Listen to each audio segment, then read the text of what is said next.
ఇప్పుడు ఏ జన్మ అవుతుంది? మానవ జన్మ అవుతుంది. సో దీనికంటే ముందు ఎన్ని జన్మలు అవుతాయి?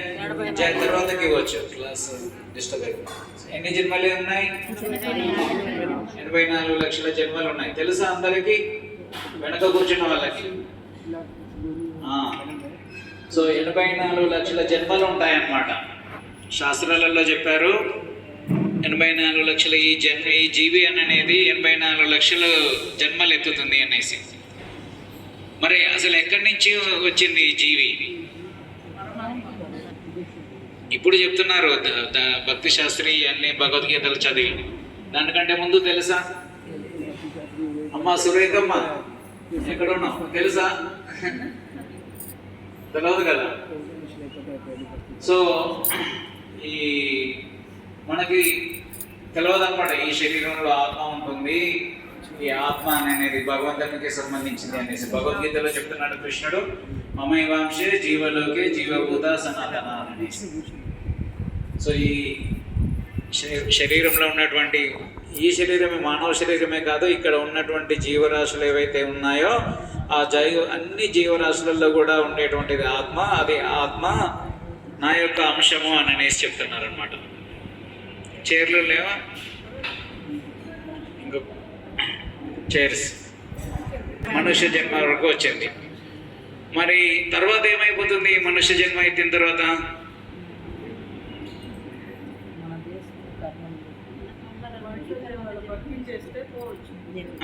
సో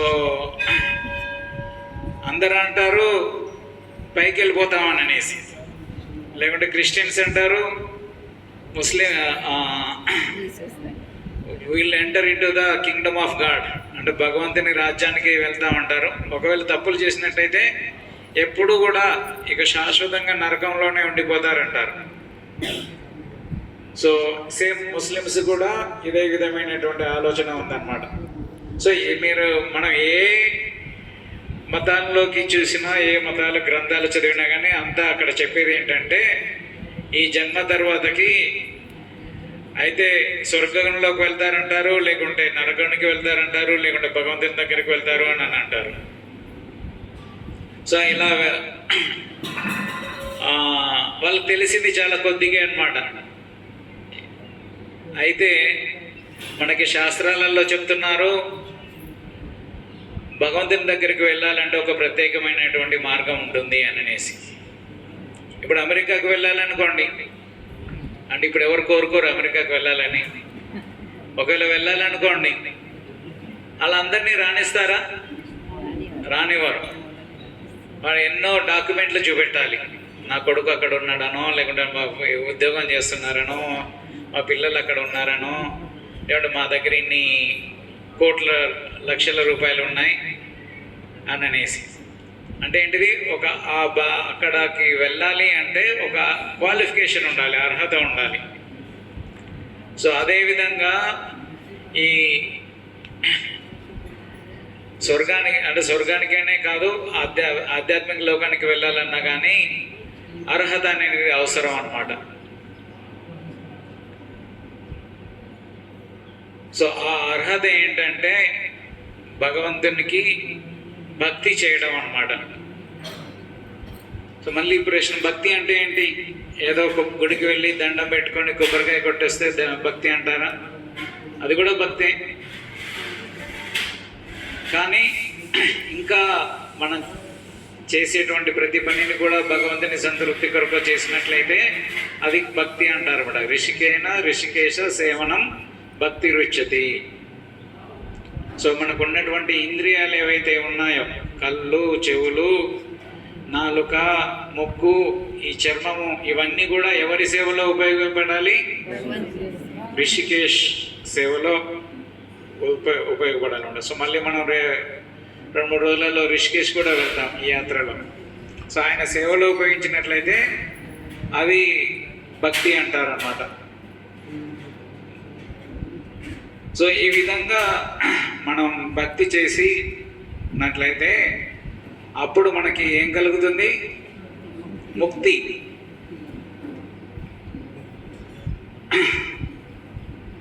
సో ఈ ముక్తి ఇచ్చేటువంటి ప్లేసులు ఒక 7 ప్లేసులు ఉన్నాయన్నమాట. మామూలుగా ఒక దేశానికి వెళ్ళాలంటే స్టాంప్ వేయించుకోవాలి కదా. ఢిల్లీలోనో, హైదరాబాద్లోనో, చెన్నైనో వాళ్ళ ఎంబసీ ఉంటుంది.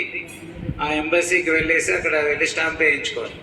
సో అలాగే ఈ భగవంతుని ధామానికి వెళ్ళాలి అని అనుకునే వాళ్ళకి 7 ప్లేసులు ఉంటాయి అన్నమాట. అక్కడ ఎక్కడైనా వెళ్ళి స్టాంప్ వేయించుకోవాలి. ఏ ప్లేసులు అవి తెలుసా?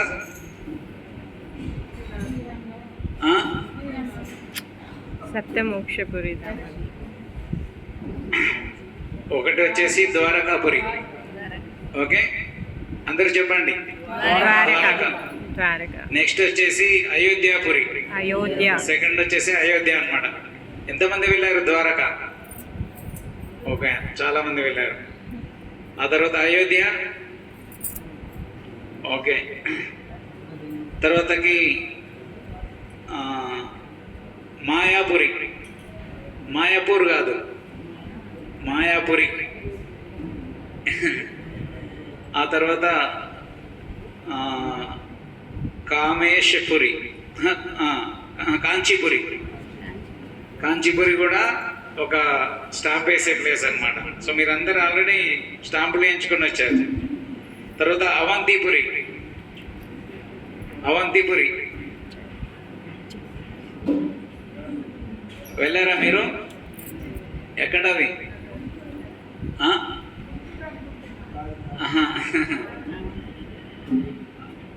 ఇది అవంతి అంటే కృష్ణుడు చదువుకున్నారు. ఉజ్జయిన్ అన్నమాట. ఆ తర్వాత లాస్ట్ ఇంకోటి వచ్చేసి కాశీపురి. సో ఇవన్నీ కూడా మీరు ఎక్కడికి వెళ్ళలేదా? కాంచీపురం వెళ్ళారా? మిగిలిన అన్నింటికి చేతులు ఎత్తలేదు.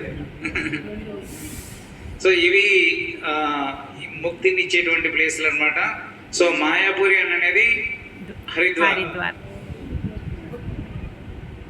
ఒక ప్లేస్ అనమాట. సో మనం ఇప్పుడు స్టార్ట్ చేసాం.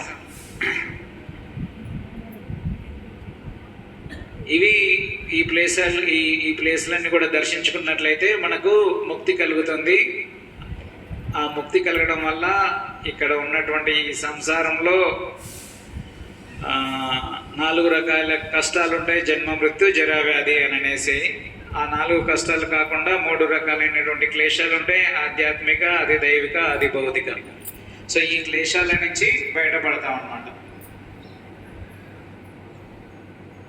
సో ఇక్కడ మనం ఈ హరిద్వార్లో ఇది వన్ ఆఫ్ ద ఈ 7 స్థలాలలో ముక్తినిచ్చేటువంటి 7 ప్రదేశాలలో ఇదొక ప్రదేశం అని చెప్పుకున్నాం. సో ఇక్కడ ఇంకొక విశేషం ఏంటంటే గంగా నది ప్రవహిస్తుంది అన్నమాట. సో ఈ గంగా నది ఎక్కడి నుంచి వచ్చింది?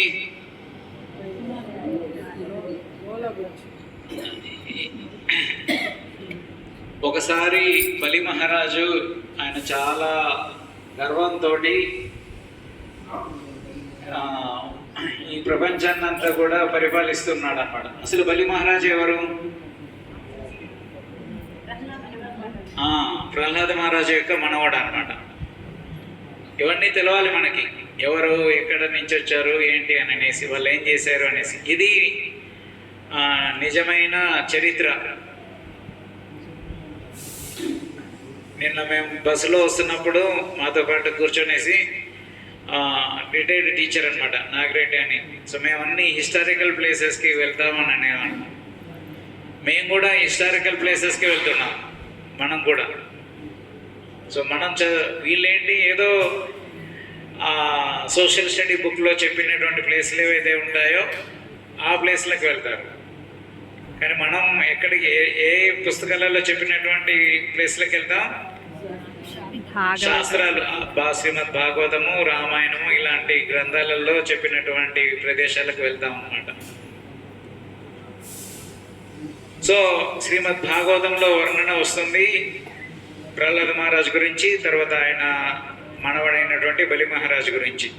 సో ఈ బలి మహారాజు ఈ ప్రపంచాన్ని అంతా పరిపాలిస్తున్నాడు. అయితే దేవతలందరూ కూడా యాక్చువల్గా మంచి భక్తుడు ఆయన కూడా, కానీ ఆయనలో కొంచెం గర్వం ఉందన్నమాట. సో ఎప్పుడైతే భక్తులలో గర్వం ఉంటుందో భగవంతుడు వెంటనే వాళ్ళ గర్వాన్ని ఏదో ఒక విధంగా తగ్గించాలని చూస్తాడు. ఎందుకంటే ఆయన భక్తులు ఎప్పుడు కూడా గర్వంగా ఉండాలని ఇష్టపడాడు. ఎలా ఉండాలనుకుంటారు? సునీచేన అమానీన మానదేన కీర్తనీయ సదాహరి. సో చాలా నమ్రతను కలిగి ఉండాలి. తృణాదపి సునీచేన తరోరివ సహిష్ణున అమానీన మానదేన కీర్తనీయ సదాహరి. సో భగవంతుని యొక్క భక్తులందరూ కూడా ఎలా ఉండాలి? నమ్రతను కలిగి ఉండాలి, గర్వాన్ని కలిగి ఉండకూడదు అనమాట. సో ఇలా బలి మహారాజ్కి గర్వం వచ్చినప్పుడు ఆయన గర్వాన్ని తగ్గించడానికి భగవంతుడు ఏ అవతారంలో వస్తారు? వామన అవతారంలో వస్తారనమాట. సో ఈ వామన అవతారంలో వచ్చేసి అంటే ఒక చిన్న బ్రాహ్మణుడిగా వస్తాడు. వచ్చి బలి మహారాజు ఆయనని అడుగుతాడన్నమా. ఆయన ఏం అడగడు, బలి మహారాజు అడుగుతాడు, అయ్యా మీరు నా రాజభవనానికి వచ్చారు, సో అతిథులు బ్రాహ్మణులని గౌరవించాలి, పూజించాలి, ప్లస్ వాళ్ళు కోరిన వాళ్ళకి దానం ఇవ్వాలి, సో మీకేం దానం కావాలో చెప్పండి అని అనేసి. అండ్ మొదట్లో బలి మహారాజు అంటాడు ఏమీ అవసరం లేదు, ఏమొద్దు అని అనేసి. యాక్చువల్లీ ఎందుకు ఆయనదే కదా ఇదంతా,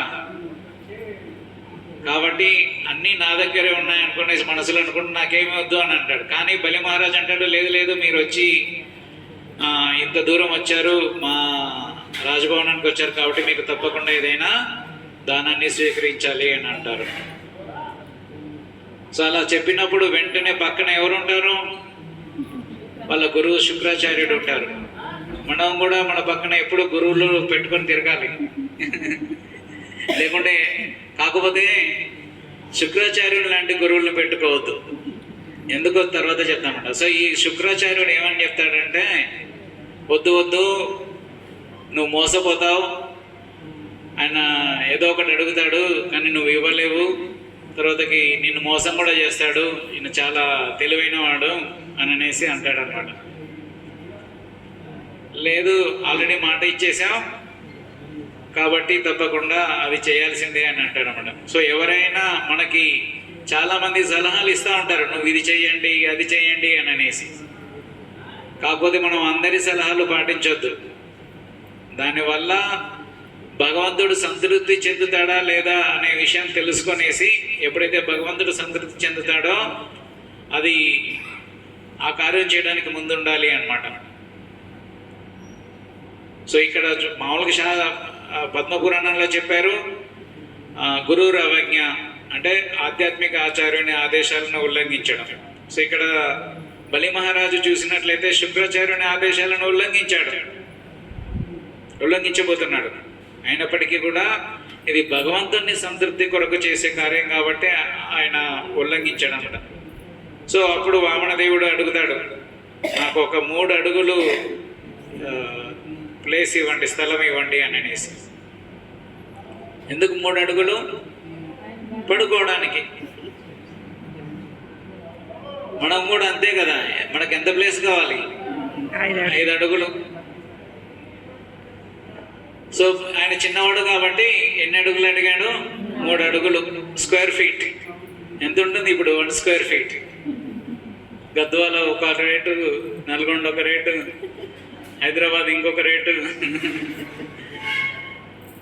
సో అలా వామన దేవుడు ఎన్ని అడిగాడు? 3 అడుగులు ఇవ్వమని అడిగాడు అనమాట.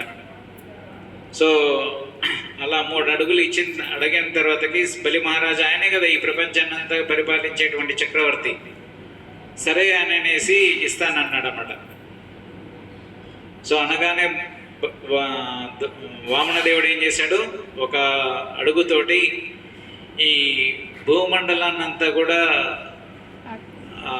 ఆక్యుపై చేసేసాడు, కబ్జా చేసేసాడు. సో ఒక్క అడుగుతోటి ఈ భూమండలాన్ని అంతా కూడా తీసేసుకున్నాడు అనమాట. సో ఆ తర్వాత 2వ అడుగు ఎక్కడ పెట్టమన్నాడు? ఆకాశంలోకి ఎత్తాడు అనమాట. సో ఎత్తగానే ఈ ప్రపంచం ఉంటుంది కదా, ఈ భౌతిక ప్రపంచం, ఇది భూమి, నీరు, గాలి, ఆకాశం, అగ్ని 5 పంచభూతాలతోటి కప్పబడి ఉంటుందన్నమాట. మళ్ళీ ఒక్కొక్కటి దానికంటే డబల్ మందంగా ఉంటుంది. ఆ తర్వాతకి 3 సూక్ష్మమైనటువంటి మూలకాలు ఉంటాయి: బుద్ధి, మనస్సు, బుద్ధి, అహంకారం. సో ఇలా పంచభూతాలు మరియు 3 సూక్ష్మ మూలకాలు. సో 8 వాటితోటి కప్పబడి ఉంటుందన్నమాట. అంత మందమైనటువంటి పొరలు ఉంటాయి ఈ ప్రపంచం చుట్టూ కూడా. సో అయితే ఈ వామనదేవుడు కాలు ఎత్తి ఎక్కడి వరకు వెళ్ళింది ఈయన కాలు ఇంకొక అడుగు పెట్టడానికి? ఈ పొరలన్నీ కూడా ఛేదిస్తూ స్వర్గం దాటేసి బ్రహ్మదేవుడు ఉండేటువంటి ప్లేస్ కూడా దాటిపోయేసి స్వర్గం అది ఈ భూమి పొరలను కూడా, అంటే ఈ ప్రపంచం యొక్క ఈ 8 పొరలను కూడా దాటిపోయింది అనమాట. సో ఈ పొరల తర్వాత ఏముంటుంది? విరజా నది ఉంటుంది. మీకు అందరికీ 0 మార్కులు వస్తాయి, ఏమీ తెలియదు మీకు, అందుకే వచ్చామంటారా? ఓకే. సో ఈ 8 పొరలను దాటి అవతల విరజా నది ఉంటుంది. ఆ విరజా ఈయన కాలు పెట్టే వరకు అక్కడ రంధ్రం పడుతుంది కదా. సో ఆ రంధ్రం నుంచి ఆ విరజా నది కారి ఇక్కడికి వచ్చేసింది అనమాట, హిమాలయాల్లోకి వచ్చింది. అంటే డైరెక్ట్ మళ్ళీ రాలేదు, దీనికి ఇంకా పెద్ద కథ ఉంటుంది. ఎప్పుడైతే ఆకాశం నుంచి ఈ గంగా నది వచ్చిందో సో చాలా ఫోర్స్తో వస్తుంది అనమాట. సో ఆ ఫోర్స్కి భూదేవి భయపడిపోతుంది, ఇంత శక్తివంతంగా వస్తుంది, దీన్ని ఎలా నిలిపివేయడం అని అనేసి. సో అప్పుడు వెళ్ళి ఎవరిని ప్రార్థిస్తుంది? శివుణ్ణి ప్రార్థిస్తుంది అనమాట. శివుణ్ణి ప్రార్థిస్తే శివుడు ఏం చేస్తాడు? ఆయన జటాధర ఉంటుంది కదా, జటం, సో దాంట్లో బంధించేస్తాడు అనమాట. అసలు యాక్చువల్గా ఇంకొక కారణం ఉంటుంది. భగీరథుడు ఉంటాడు, వాళ్ళ యొక్క తాతలు సగరపుత్రులందరూ కూడా చనిపోయేసి భస్మం అయిపోతారు. సో గంగా నదిని పిలిచినట్లయితే మళ్ళీ వాళ్ళకి ఆ అస్థికలను కలిపినట్లయితే లేదా ఆ భస్మమైనటువంటి కలిపినట్లయితే వాళ్ళకు మోక్షం కలుగుతుంది అని అనేసి భగీరథుడు, దిలీపుడు, వీళ్ళంతా కూడా దిలీపుడు ముందు ప్రయత్నిస్తాడు, ఆ తర్వాత భగీరథుడు ప్రయత్నిస్తాడు. సో చివరికి భగీరథుని యొక్క తపస్సు వలన ఈ జటంలో ఉన్నటువంటి గంగాదేవి కిందికి వస్తుందన్నమాట. సో ఇంత కథ ఉంది ఈ గంగా నదికి. సో అయితే ఇప్పుడు మనం ఒక విషయం గమనించాల్సింది ఏంటంటే, మందిరాల్లోకి వెళ్ళామనుకోండి, ఏమిస్తారు మనకి? తీర్థం. తీర్థం అంటే ఏంటిది? చరణామృత అంటారనమాట. చరణ అమృతం అంటే భగవంతుని యొక్క శరీరాన్ని అభిషేకాన్ని చేసినటువంటి నీళ్ళు అనమాట. సో వాటిని చరణామృత అంటారు. సో ఇప్పుడు గంగా నది కూడా ఏం చేసింది? ఎక్కడి నుంచి వస్తుంది? ఎక్కడైతే ఆకాశంలో వామన దేవుని యొక్క పాదాల తగిలి ఈ రంధ్రం పడేసి ఆ రంధ్రం నుంచి భగవంతుని యొక్క పాదాలను తాకి వస్తుంది అనమాట. సో అందుకనేసి గంగా నది కూడా ఏంటిది? చరణామృతమే. యాక్చువల్గా పొద్దున అంటున్నాం అనమాట, మనం ఆల్రెడీ ఇక్కడ హరిద్వార్లో ఉన్నాం, హోటల్ రూమ్లలో కూడా వచ్చే నీళ్ళేంటివి? గంగా నీళ్ళే అనమాట. సో మళ్ళీ ప్రత్యేకంగా వెళ్ళి స్నానం చేయాల్సిన అవసరమే లేదు. బట్ అక్కడికి వెళ్ళడం వల్ల ఎంతోమంది సాధువులందరూ కూడా, అక్కడ భక్తులందరూ కూడా చాలా భక్తితోటి స్నానం చేస్తారు కాబట్టి సో వాళ్ళ నుంచి కూడా మనకి మెర్సీ కలుగుతుంది, పుణ్యం వస్తుంది అనమాట. సో ఈ విధంగా గంగా నది ప్రవహిస్తూ ఉందన్నమాట. సో ఈ భగవంతుని యొక్క పాదాలు వామనుడి యొక్క పాదాలను తాకి ప్రవహిస్తుంది కాబట్టి ఇది కూడా చరణామృతం అన్నమాట. సో ఇక్కడ స్నానం చేసినా ఈ నీళ్లు తాగినా కానీ మనకి ఎప్పుడు కూడా భగవంతుని యొక్క ఏమంటారు చరణామృతం తాగుతున్నట్లే అన్నమాట.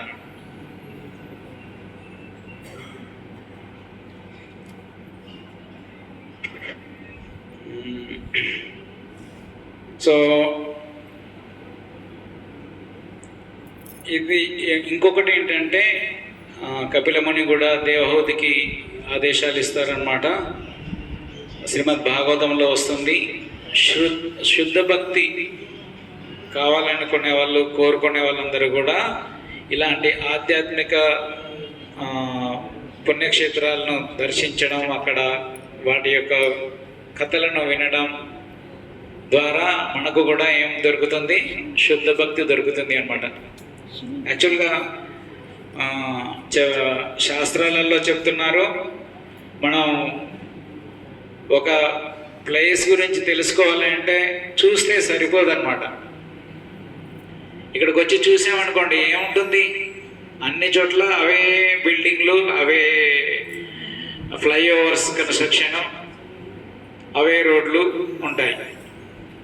కానీ ఇప్పుడు మనం ఈ హరిద్వార్, గంగా నది గురించి శాస్త్రాలలో శ్రీమద్ భాగవతం గురించి విన్నాం కాబట్టి దీని యొక్క మహిమ ఇంత గొప్పది అని అనేసి మనకు తెలుస్తుంది. సో కాబట్టి ఇక్కడ ఎలా దర్శించాలి? గట్టిగా చెప్పండి. వింటూ దర్శించాలి. ఒట్టిగా కళ్ళకి ఎక్సర్సైజ్ చేయొద్దు. ఎప్పుడు కూడా కళ్ళకి ఎక్సర్సైజ్ చేయడం అంటే పోయి దండం పెట్టుకొని రావడం, లేకుంటే ఒట్టిగా అది చూడడం ఇది చూడడం కాదు. చూస్తే ఏదో కొద్దిగా ఫలం దక్కుతుంది, కానీ దాన్ని విన్నారనుకోండి అప్పుడు పూర్తి లాభాన్ని పొందుతారు. ఇప్పుడు మనకి గంగా నది అంటే ఎంత పుణ్యమైనది అనేది తెలిసిందో తెలియలేదా? ఎందుకు? దాని చరిత్ర అంతా విన్నాం, అసలు ఎక్కడి నుంచి వస్తుంది, ఎలా వచ్చింది అని అనేసి. సో ఇప్పుడు మనకి గంగా నది పైన ఉండేటువంటి భక్తి ఎక్కువగా ఉంటుందా లేదా? భక్తి ప్రబద్ధులతో ఉంటామా ఉండమా? సో అందుకనేసి ఎక్కడికి వెళ్ళినా కానీ ముందు ఏం చేయాలి, ఎలా చూడాలి? గట్టిగా చెప్పండి. చెవులతోటి చూడాలన్నమాట. బహుశా భగవంతుడి అంగాన్ని సకలేంద్రియ వృత్తిమంతి అనే బ్రహ్మదేవుడు చెప్తాడు. సో భగవంతుని యొక్క అన్ని అంగాలు కూడా, కళ్ళు, కాళ్ళు, చేతులు, అవన్నీ కూడా భగవంతుడు తింటాడా? నైవేద్యం పెడితే తింటాడు అన్నమాట. ఎలా తింటాడు? ఆయన చూసి తింటాడు, కళ్ళతోటి. సో అదేవిధంగా మనం ఇప్పుడు చేయాల్సిందంతా ఏంటిది?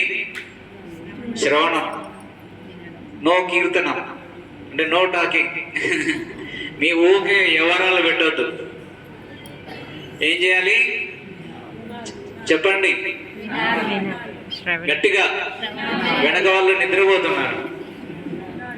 సో వినాలి అన్నమాట. సో ఎప్పుడు కూడా దీని గురించి తెలుసుకోవడానికి, వినడానికి, శ్రవణం చేయడానికి ఎక్కువ సమయం కేటాయించాలి.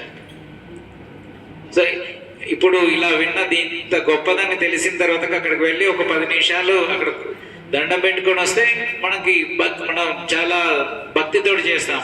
అదే లేదనుకోండి, ఏదో చెప్పారు కాబట్టి పోయి 3 ముడుగులు మునిగి రావడం, లేకుంటే ఆడనే కొబ్బరికాయలు కొట్టడం, అది చేయడం ఇది చేయడం అనేసి, ఇక్కడ చూడకపోతే ఏమవుతుందో, అది చేయకపోతే ఏమవుతుందో అని అనేసి మనం చేసే భక్తి అంతా కూడా ఎలాంటి భక్తి? భయం. ఇది చెయ్యకపోతే ఏమవుతుందో. సో ఇక్కడ శాస్త్రాలలో ఏం చేయమని చెప్తున్నారు? శ్రవణం చేయమని చెప్తున్నారు అన్నమాట. సో కాబట్టి శ్రవణం చేయాలి. సో అయితే ఇంతకుముందు చెప్పుకున్నాం కదా ఇప్పుడు భక్తి గురించి. సో ఆ భక్తిలో మొదట శ్రవణం, తర్వాతకి కీర్తనం కూడా చేయాలి అన్నమాట. సో కీర్తనం చేయడం అంటే ఇంతకుముందు ప్రభుజీ వాళ్ళు, మాతాజీ వీళ్ళంతా చేశారు కదా, అది కీర్తన. సో దీంట్లో ఇంకొక కీర్తన ఉంటుంది మనం చేయాల్సినటువంటిది. అదేంటిదంటే అందరూ కూడా హరే కృష్ణ మహామంత్రాన్ని జపం చేయాలి. సో హరిర్నామ హరిర్నామ హరిర్నామ ఏవ కేవలం కలో నాస్తేవ నాస్తేవ నాస్తేవ గతిరనేత. సో ఇప్పుడు మనం ఉంటున్నటువంటి యుగం ఏంటిది? కలియుగం అన్నమాట. సో ఈ కలియుగంలో ఏం చేయమని చెప్తున్నారు? హరినామం చేయాలి, హరే కృష్ణ మంత్రాన్ని జపించాలి అంటున్నాడు. కలో నాస్తి ఏవ నాస్తి ఏవ నాస్తి ఏవ గతిరన్యత. ఇంకొక మార్గం లేదు, ఇంకొక మార్గం లేదు, ఇంకొక మార్గం లేదు అని అనేసి. తర్వాత ఇంకొక చోట చెప్తున్నారు, ఇది షోడశకనాంనాం కలికల్మషనాశనం నాతరో ప్రాయత్ సర్వవేదేషు దృశ్యతే. సో ఈ 16 అక్షరాలు కలిగినటువంటి మంత్రం ఏదైతే ఉందో ఈ మంత్రము జపం చేయాలి, జపించాలి. ఇంకొక అన్ని వేదాలలో చూసినా కానీ చెప్పేది ఏంటయ్యా అంటే హరే కృష్ణ మహామంత్రాన్ని జపం చేయాలి అని అనేసి. సో కాబట్టి ఓన్లీ ఇక్కడ చేయాల్సినటువంటి శ్రవణం, కీర్తనం ఎవరి గురించి శ్రవణం చేయాలి? మీరు వచ్చినటువంటి యాత్ర మీది సక్సెస్ అవుతుంది అని అంటే మీరు ఎంతగా ఎక్కువగా శ్రవణం చేస్తే అంత సక్సెస్. అసలు వినట్లేదు అనుకోండి, 0. ఇక అక్కడి నుంచి మీరు ఎంత శ్రద్ధగా వింటే అది అంత ఎక్కువగా బెనిఫిట్ పొందుతారనమాట. అలాగే కీర్తనం కూడా. సో జపం చేయాలి, ఇవి రెండే ఉండాలి. భగవంతుని గురించి కీర్తనం చేయాలి, భగవంతుని గురించి వినాలి. దీనికోసమే కదా మనం వచ్చింది, ఇంకా వేరే దేనికోసం వచ్చామా? ఇక్కడ వరకు వేరే విషయాలన్నీ ఇంటి దగ్గర మాట్లాడుకోవచ్చు కదా. అందరు అంగీకరిస్తారా? వీళ్ళు ఏం చేస్తున్నారు, వాళ్ళు ఏం చేస్తున్నారు, ఏ పెళ్ళిళ్ళ పోయినా ఇదే మాట్లాడేది, ఏ ఫంక్షన్కి పోయినా కానీ ఇవే విషయాలు. సో అక్కడ మాట్లాడాల్సినవి ఇక్కడికి వచ్చినప్పుడు మాట్లాడాల్సినవి ఏంటివి? ఎవరి గురించి మాట్లాడాలి? హరి గురించి మాట్లాడాలి, హరి గురించి వినాలి అన్నమాట. సో ఎప్పుడైతే మనం భగవంతుని గురించి శ్రద్ధగా వింటామో, భగవంతుని గురించి మన నోట్లో నుంచి భగవంతుని నామాలు పలుకుతామో అది మనకు భగవంతుని పట్ల ప్రేమ అనేది కలిగిస్తుంది అన్నమాట. కేవలం భగవంతుని యొక్క నామాన్ని జపించడం ద్వారానే మనకు భగవంతుని పట్ల ప్రేమను చేస్తుంది. సో ఈ భక్తి మార్గంలో సో ఇలాంటి ప్రదేశాలన్నీ కూడా ఇంకా ఎక్కువగా ఇక్కడ అలాంటి భక్తి వాతావరణం ఉంటుంది కాబట్టి ఈ క్షేత్రాల యొక్క సాంగత్యం తీసుకోవడం, ఇక్కడ ఉన్నటువంటి భక్తుల యొక్క సాంగత్యం తీసుకొనేసి మనం ఇంకా భక్తిలో ఈ ఆధ్యాత్మిక ప్రయాణంలో ప్రగతి సాధించాలన్నమాట. చివరగా సో ఈ మనుష్య జన్మ మనం ముందు చెప్పుకున్నాం కదా, ఈ మనుష్య జన్మ తర్వాత మనకు కష్టాలన్నీ కూడా శాస్త్రాలలో చెప్పినట్లుగా జన్మ, మృత్యు, జర, వ్యాధి, దుఃఖ, దోషాలు, దర్శనం. సో ఈ 4 రకాలైనటువంటి దోషాలు ప్రతి నిత్యం కూడా మనం దర్శించుకుంటాం. సో ఎప్పుడైతే మనం భగవంతుని యొక్క నామాన్ని పలకడం, భగవంతుని యొక్క నామాన్ని వినడం ద్వారా ఏమైపోతుంది? మనం భగవంతుని దర్శించుకుంటాం. ఈ జన్మ, మృత్యు, జర, వ్యాధిని వాటి యొక్క దర్శనం అనేది మళ్ళీ మనకి కలగదు అన్నమాట. సో కాబట్టి మిమ్మల్ని అందరినీ కూడా ఈ యాత్రకు తీసుకురావడం, ఇక్కడ ప్రదేశాలన్నీ చూపించడం, తర్వాత వీటి గురించి తెలియజేయడం యొక్క ముఖ్య ఉద్దేశం ఏంటంటే మీరు కూడా ఈ భక్తి కార్యాలలో పాల్గొనాలి అని అనేసి. ఓకే, సో మీకందరికీ మాలలు ఇచ్చారు కదా, ఉన్నాయా? ఇవ్వలేదా మీకు? సో ఆ మాలలు ఎప్పుడు మీ మొబైల్ ఫోన్ మీ దగ్గర ఉంటుంది కదా ఎప్పుడు. సో అలా ఎప్పుడు కూడా మాలలు మన దగ్గర ఉండాలన్నమాట. మొబైల్ ఫోన్ ఉన్నా లేకపోయినా ఏం కాదు, కానీ ఎప్పుడు ఏం ఉండాలి మన దగ్గర? జపమాల ఉండాలి అండ్ జపం చేయాలన్నమాట. సో మీకు ఇంకా ఎవరికైతే తెలియదో ఒకసారి చెప్తాం, చెప్పిన తర్వాత మీరు ప్రాక్టీస్ చేయండి. ఇప్పుడు బస్సులో ప్రసాదం తిన్న తర్వాత మనం ఏం చేసేది లేదు, ఏమన్నా ఉందా చేయడానికి? ప్లస్ మాతాజీ కూడా నిన్న చెప్పారు, మనం ఎక్కడ ప్రయాణించబోతున్నాం? పర్వతాలలో. సో అందరూ భగవంతుడు లేడు, ఎక్కువ మంది కొంతమంది భగవంతుడు లేడు అని అంటారు. సో ఇప్పుడు మనం ప్రయాణం చేస్తుంటే మనకు తప్పకుండా ఎవరు కనిపిస్తారు? భగవంతుడు కనిపిస్తాడు అనమాట. ఎందుకంటే అలా ప్రయాణం అలా ఉంటుంది. సో భగవంతుడు కనిపించినప్పుడల్లా అమ్మ కనిపించింది అనుకో ఏమంటాం? అమ్మ అని అంటాం కదా. సో ఇప్పుడు భగవంతుడు కనిపించినప్పుడల్లా ఏమనాలి? హరే కృష్ణ హరే కృష్ణ కృష్ణ కృష్ణ హరే హరే హరే రామ హరే రామ రామ రామ హరే హరే. సో ఇలా జపమాల ఉంటుంది. దీంట్లో 108 పూసలు ఉంటాయి. మెయిన్ ఇక్కడ ఒకటి ఇంకొకటి హెడ్ ఉంటుంది, దారం కట్టి ఉంటుంది అనమాట. సో అక్కడ చిన్న మంత్రం ఉంటుంది. ఆచార్యులు గురువులని చైతన్య మహాప్రభుని నమస్కరిస్తూ ఆ మంత్రం చెప్పుకోవాలన్నమాట. జయ శ్రీ కృష్ణ చైతన్య ప్రభు నిత్యానంద శ్రీ అద్వైత గదాధార శ్రీవాసాది గౌర భక్త వృంద అనేసి. ఆ తర్వాత ఈ వేలు పట్టుకోకుండా ఇలా మధ్య వేలుతోటి బొటన వేలుతోటి పట్టుకునేసి ఒక్కొక్క దాని మీద హరే కృష్ణ మంత్రం పూర్తిగా చెప్పాలన్నమాట. హరే కృష్ణ కృష్ణ కృష్ణ హరే హరే హరే రామ రామ రామ హరే హరే. ఆ తర్వాతకి ఇంకొక రెండో పూస మీదకి వెళ్ళాలి. సో ఇలా ఎన్నిసార్లు చేయాలి? భగవంతుడు కనిపించినప్పుడల్లా చేయాలి, 108 సార్లు కాదు.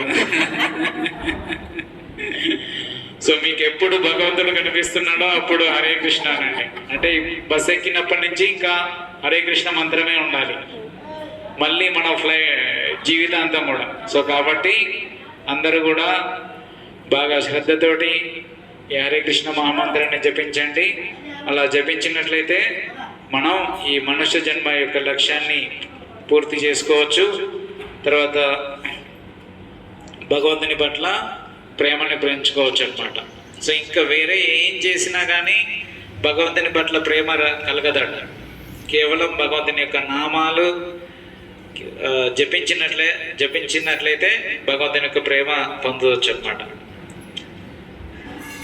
ఇవి హరిద్వార్ గురించి సంబంధించినటువంటి విశేషాలు. తర్వాత మనం బద్రీనాథ్కి వెళ్ళినప్పుడు బద్రీనాథ్కి సంబంధించినటువంటి విషయాలు తెలుసుకుందాం. ఎస్. సో అక్కడ బద్రీనాథ్లో 5 ప్రదేశాలు ఉన్నాయి.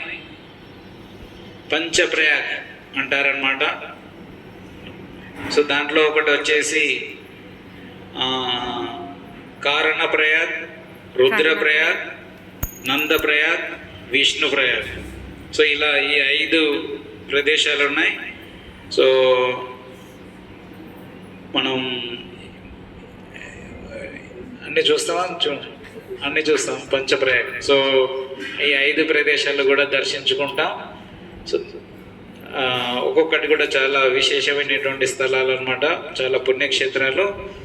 సో ఇవన్నిటిని కూడా దర్శించుకునేటప్పుడు భక్తి భావంతో భగవంతుని యొక్క నామాన్ని స్మరిస్తూ కీర్తిస్తూ మన యాత్రని కొనసాగిద్దాం.